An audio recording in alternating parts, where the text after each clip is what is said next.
Hello, today I'm going to discuss about why should government ban smoking as Indonesia takes the silver medal for highest citizen rate in the country.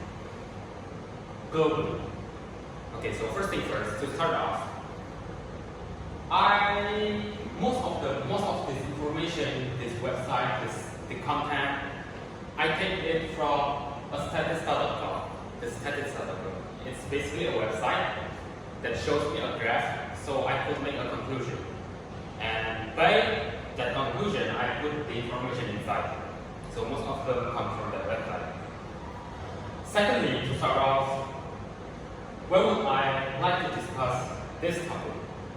So it's because people around me, especially my parents, my dad, is an active smoker. So that's why I want to discuss about why should government ban smoking as it affects our health. Okay, so let's get started. The current situation in Indonesia. As you can see, there are 3 points. The first one stating that having the second place as world most tuberculosis case. So basically, globally, Indonesia takes the silver medal. As I said before, Indonesia is at the second place for the most of this case.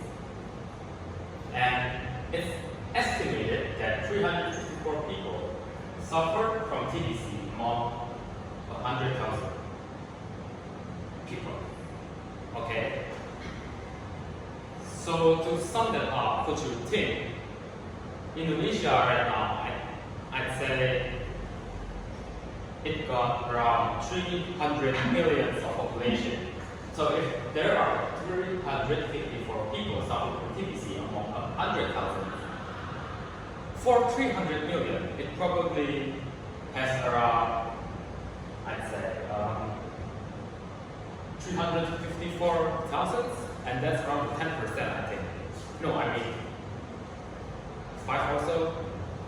So yeah, and each year for Indonesia, they're having 969,000 cases of tuberculosis for each year. So could you imagine 900,000 cases a year? It's not a small number, right? Hence come the question, how to stop TBC? Of course, we should stop smoking, as smoking increases the TBC risk for each individual. Second one, take a BCG vaccine. So basically, BCG stands for Bisantalmite. Sorry for my pronunciation, okay? If I'm not mistaken, as my research shows, this vaccine could save you potentially 80% of chance of you not getting TBC. So it prevents you from getting TBC by taking this vaccine, 80%. The third one, you must improve environment air quality and reduce pollution. So how would we improve air quality and reduce pollution? First, to improve environment air quality, we should stop smoking, of course. As smoking, the smoke of cigarettes can damage your loved one, the second-hand smoker, etc. And reduce pollution. How would we reduce pollution? We could maybe use an electric car instead of a gasoline car. Or maybe you could recycle something so it doesn't create a mess, a pollution, something like that. And lastly, you should wear a mask, especially in a crowded and enclosed place. So let's say you're in an MRT, there is so many people, it's crowded there, and as you know, the MRT underground the air is not ventilated, it's not fresh.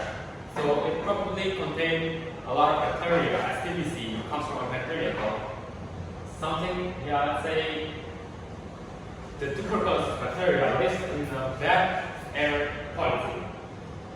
So MRT is not ventilated, so you probably must wear a mask. So why should government ban smoking? Around 28% of regions with 15 years and older smoke in 2022. Can you imagine? The person like us, probably around 15 or 16 years old, start smoking. What about their future? Like, let's say 10 years later, will they get a TBC? Who knows? So it's probably better for you to not smoke, especially when you're 15 years old, right? The second one, government has increased the excise of cigarettes by 10% in the early of 2023.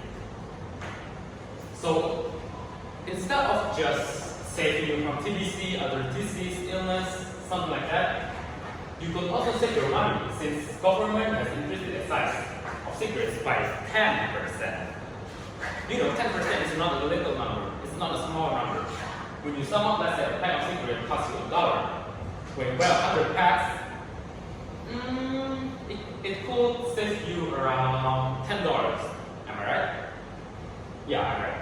So yeah, the third one, it harms the second-hand smoker, possibly lead to a heart attack. As I said before, smoking harms the second-hand smoker, your loved one, your friends, your family, your people around you could get harmed and possibly they could lead to a heart attack or other disease. So it's probably better for you not to smoke around them especially. Here you can see there are the effects of quitting smoking, and I think it's from the Statista World Health Organization. So the first year of you quitting smoking, it will reduce your coronary heart disease. And then after probably 5 to 15 years, the risk of stroke is reduced to that of a non-smoker. So maybe your family, your friends, it frees them from getting a stroke because they live around you. So please don't smoke around your loved one, right? Okay, so why I think this is the best solution? Because of this, usually they got better longevity compared to people who suffer from TBC, basically a smoker. So us non-smoker has actually got a better lung capacity other than a smoker. Got it? Secondly, it frees smoker from other disease than TBC. As I said before, it frees you from coronary disease, a stroke, a cancer, lung cancer, anything like that. So it's basically getting you healthier. And the last one, it lowers the risk of getting involved with TBC. I have also stated before, it lowers the risk of you getting TBC by doing smoking, right? And here are the advantages of not smoking. Just to be quick, life expectancy for smokers at least 10 years shorter than for non-smokers. So basically, we live 10 years longer for non-smokers other than smokers. And the second one, it improves our health condition and enhances our life quality. So we live basically a healthier life, I said before, okay? We could live 10 years longer, and the last one, the third one, smoking hard to the loved one. Next, here comes the conclusions of my presentation. The first one, you should stop or quit smoking to prevent and stop TBC. The second one, I would suggest to use a 3R method to improve air quality, which is reduce, reuse, and recycle. You should reduce smoking, reduce plastic, and recycle plastic to not making it a pollution. And the last one, you should stop being a second-hand smoker, because smoking-hand smokers are more dangerous than a first-hand smoker. So here's my reference. As you can see, I come from Statista. So yeah, thank you for listening.